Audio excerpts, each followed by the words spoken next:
Magomed Ankalaev is the undisputed UFC light heavyweight champion. Magomed Ankalaev took the light heavyweight title of the world from Alex Pereira. He beat him at his own game. He walked him down.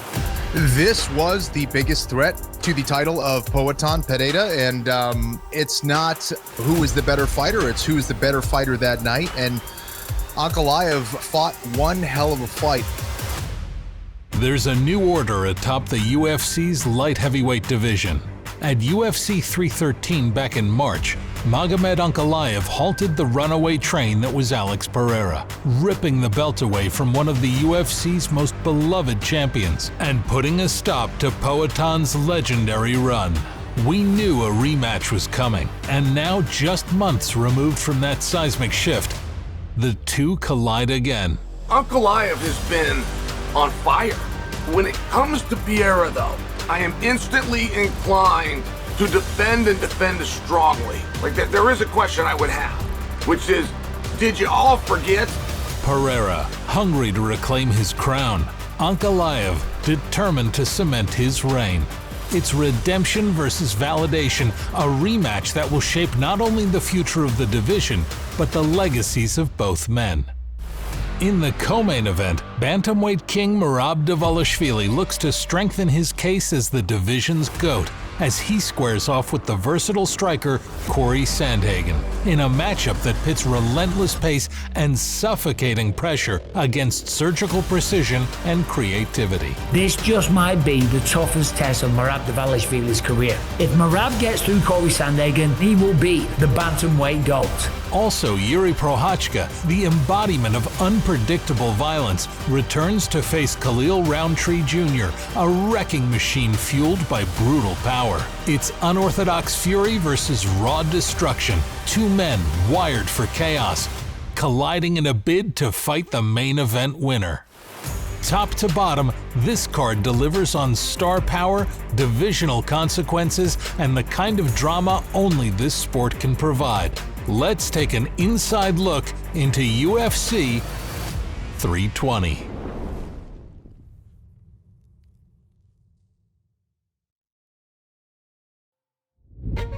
Jiri Prochazka is one of the most memorable fighters to take part in the UFC this decade.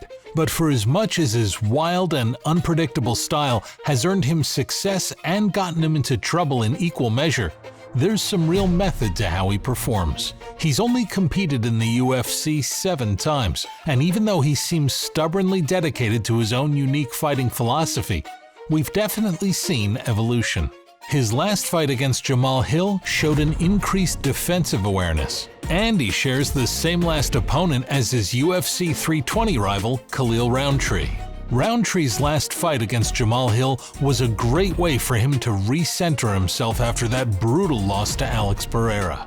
He's a truly violent fighter in there, as tough as they come and blessed with some of the most explosively effective offense in the entire sport. We've seen it before when he beat Anthony Lionheart Smith, and we've seen it all the way through his career. He does have beautiful Muay Thai, excellent power. This is going to be one of those fights where Khalil's going to have to bite down on his mouthpiece. He's going to have to stand his ground, go toe to toe, because this guy doesn't give a shit. He's got a unique style. He's a true martial artist. He is a throwback. He really is. Considering how much damage these two have taken from Poatan, they each managed to use their last bout to almost hit the reset button. And now, on a huge pay-per-view main card, we can see which one of these violence merchants is ready for another push into title contention. Man, this is one of the fights what I wanted to have, because the Khalil, he looked like an ideal opponent. Yeah, because he's technical, strategic, very dynamic. Another guy who's like former champion, very skilled, very dangerous, gotten a lot better since the Pereira fight. This is a really big fight. I have to fight my way back to the title, and the next step is to get through Jiri Prochazka.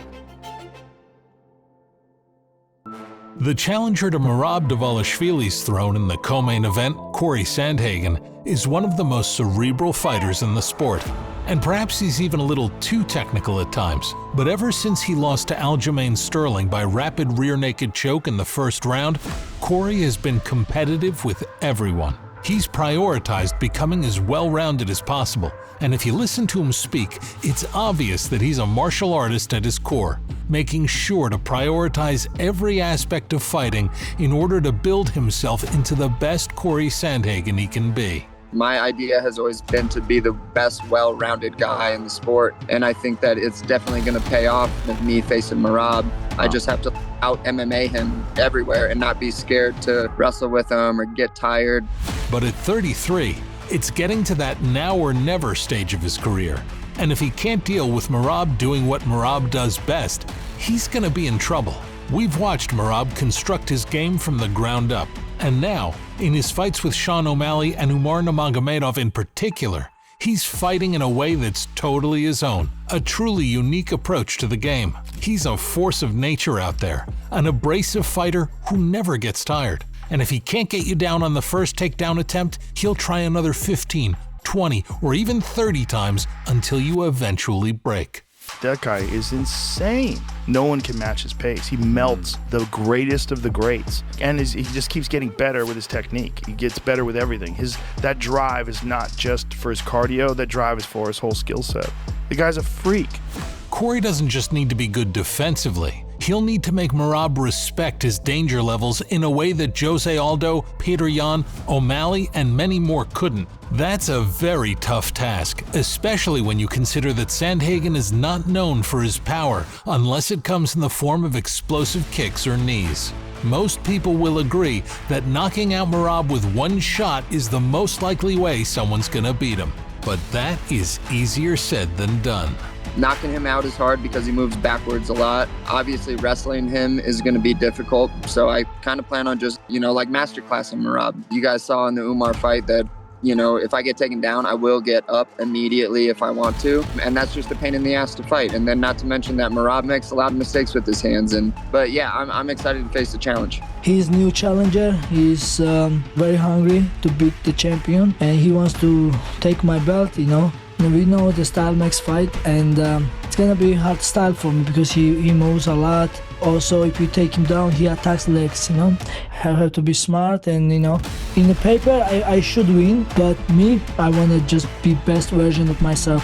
It just doesn't really matter of the style if you cannot keep up with that cardio of Merab Dvalishvili. Cory generally has good cardio, but so did Yan, so did Umar, so did O'Malley. Third round is when they start to slow down. So Cory Sandhagen has got to make something work. Get the knockout in the first or second rounds. Fly knee, crazy high kicks, something like that. To be technical with Merab and try to outpoint him is never going to work. You have to finish this guy.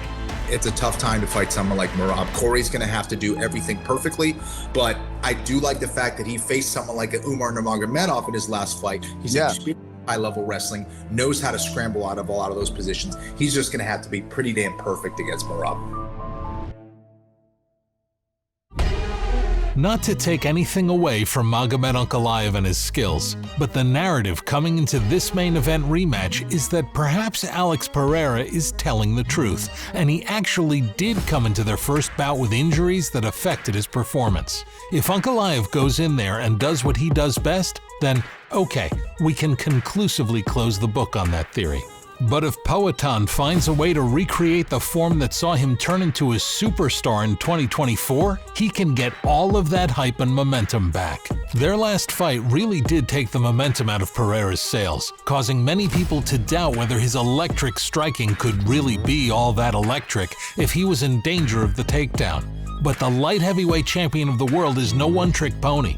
For as much as he has that Dagestani wrestling base beneath him, he also possesses a very solid grasp of striking.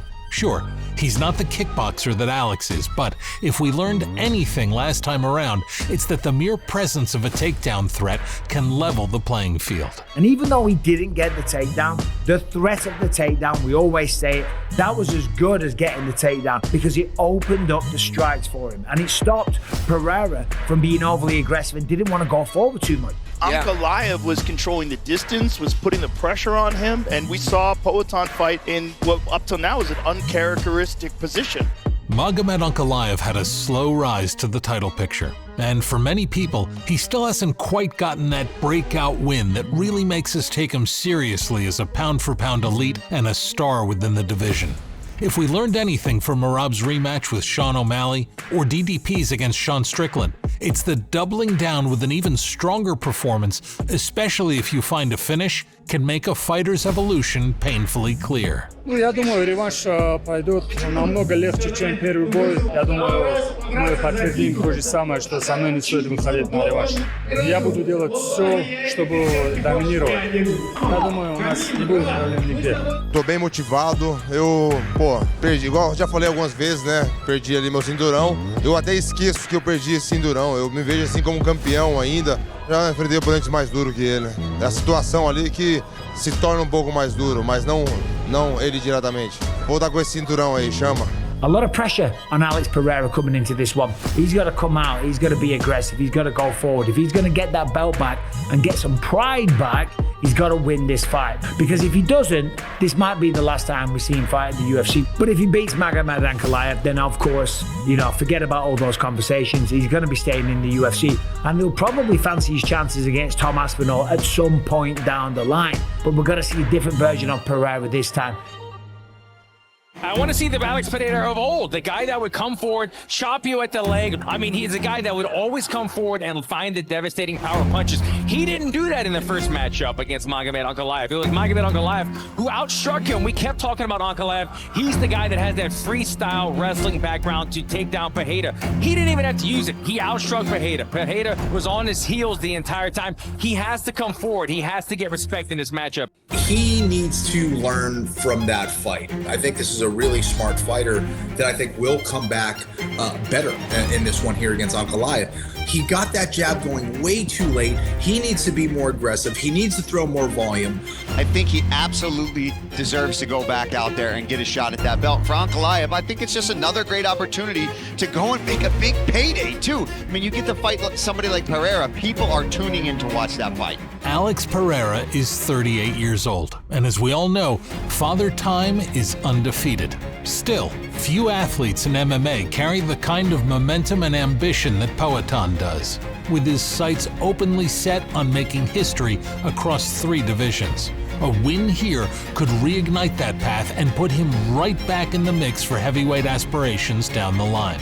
On the other hand, an Ankalaev victory would stamp his authority on the division, silencing any doubts from their first meeting and establishing a new era at 205. Either way, this fight has the potential to reshape the landscape of light heavyweight. And both guys step in fully aware of just how high the stakes are.